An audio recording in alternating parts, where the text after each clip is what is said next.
Hello, I'm John Windsor-Cunningham. Shakespeare's comedy characters for experienced actors.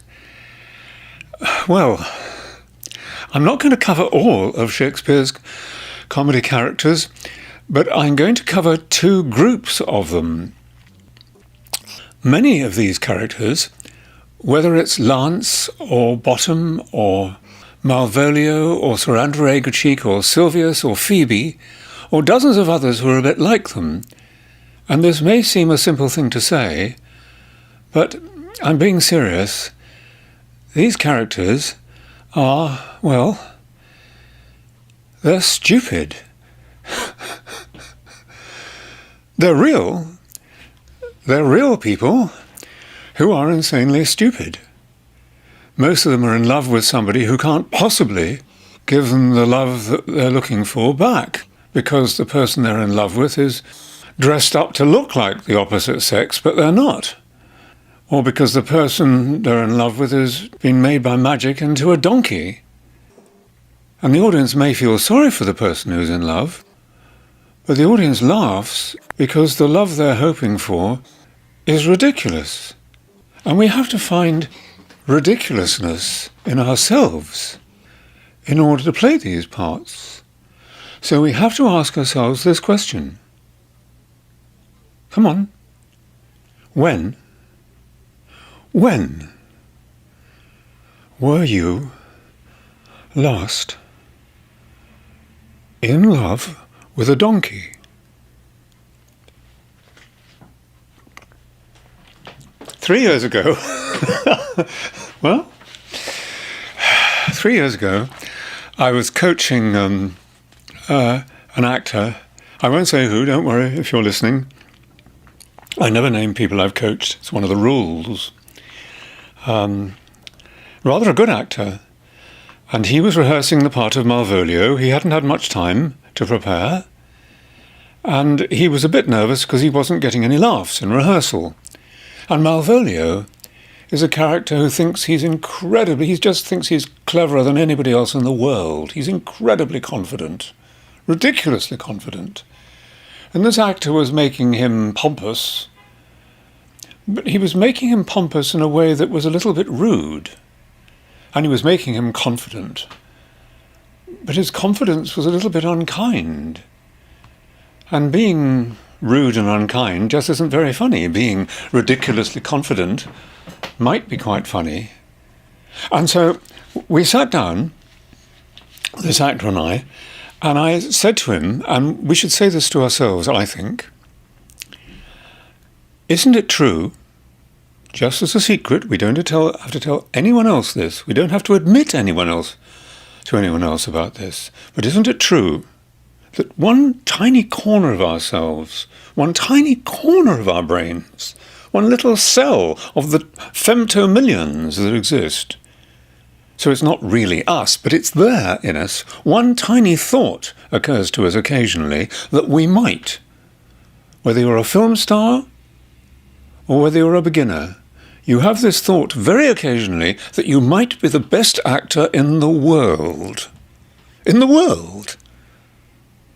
It's ridiculous. I mean, if you've seen John Malkovich on the stage, or Gene Wilder on the stage, or Gene Hackman on the stage, or two of those on film, then you know that they're doing things, Gene Hackman's monologue in French Connection 2, that hardly anyone else in the world could do. But sometimes we think we might be better than them.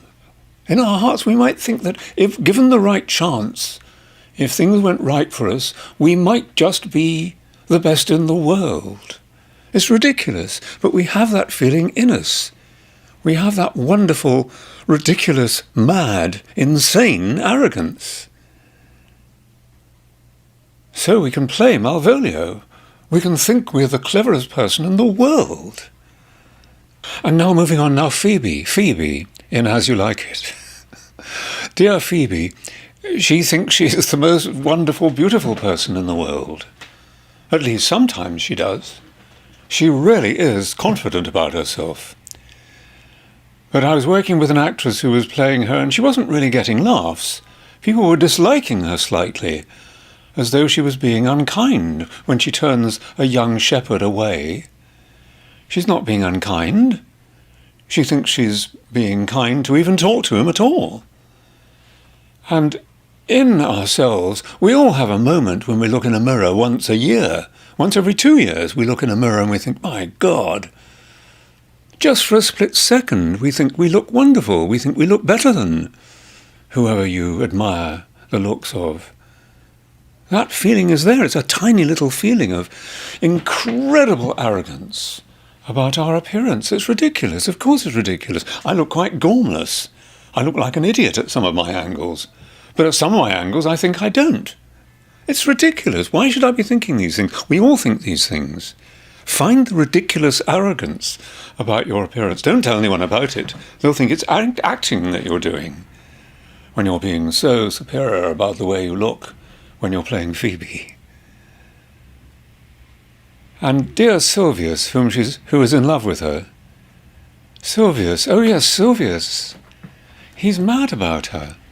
When she says she wants him to go away, he doesn't feel she's being unkind. He doesn't feel unhappy about being sad and lonely. He feels happy that she's talking to him at all. He's happy. And I reminded an actor I was working with that when I moved here 15 years ago to America, I was new to America, so forgive me this story. It isn't meant to sound rude about Americans because I'm stupid, but it was a new thing to me, America.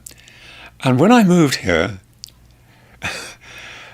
on my first day, I learnt about an actor here.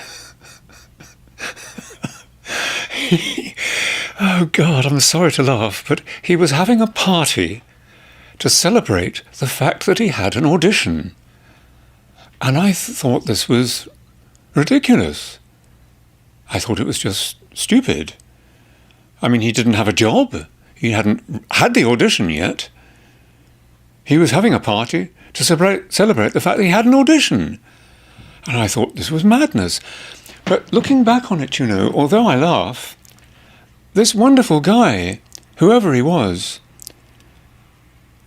I mean, think about it. He was seeing something good in everything.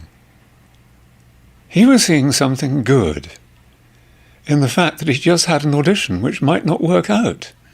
Sylvius, when he asks this woman if she'll love him, and she says no, he thinks, oh, how lovely that she talked to him. He's completely happy with everything. And there's a tiny corner of all of us that understands that guy throwing that party for an audition. We do. We wouldn't throw in a party for an audition. Oh, of course we wouldn't. But in a way, we'd like to. In a way, we know the celebration when we get an audition. We try not to get excited. We try not to. We want to keep concentrated on the work for the audition, but we know we get excited for a moment. And we haven't got the bloody job yet. It's nonsense. And if you know that excitement for just being happy about anything, Sylvius, when Phoebe tells him that she doesn't love him, he's happy to look at the grass that she's standing on. Look at the grass. He loves it. He loves the grass. He loves the sound of her voice. Everything is wonderful. Everything is wonderful. Find that corner of yourself and you can play Sylvius. Now, I said there were 2 groups I was going to work on. I'm just going to check that this is still filming because I'm worried the battery's not running still. Because this is so nice to talk to you about this. Yes, I think it is still running. Okay, so, yes, now, look,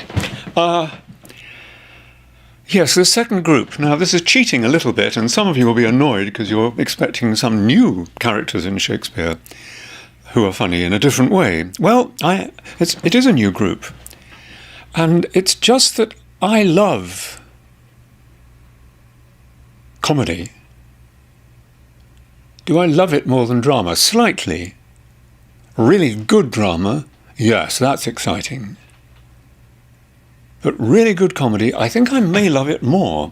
And when you're playing Macbeth, when you're playing Lady Macbeth, and you first get the letter from Macbeth, suggesting that he might become king, in a way. Maybe for a moment she thinks it's ridiculous when Romeo first sees Juliet, and he's just been talking about how inadequate he feels as a man. Maybe he feels a bit ridiculous. Maybe lots of characters, which we normally think of as being completely serious, have moments. Maybe, I don't think Hamlet laughs when he's saying to be or not to be, but I wouldn't deny the act of the right. If you're thinking about suicide, to think, if you can laugh and think, no, I wouldn't do it. My point is that there is comedy everywhere. It doesn't have to be the extremity of Bottom in Midsummer Night's Dream, who works out. Or no, a better example is Malvolio. Malvolio, who works out that a letter M written on a letter stands for Malvolio.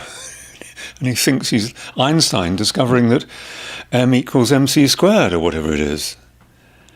He thinks he's the genius of the world, that M, Malvolio. Oh, God, I'm so brilliant. I am so brilliant. He feels that way, that he's brilliant. But in lots of characters, in serious roles, they have a moment of seeing that they are ridiculous, of laughing at themselves before they die. Can't Mark Antony, can't Caesar, can't Brutus, can't Coriolanus, can't Titus laugh once in their play? So that's the other group I'm suggesting we find comedy in. Thank you so much for watching.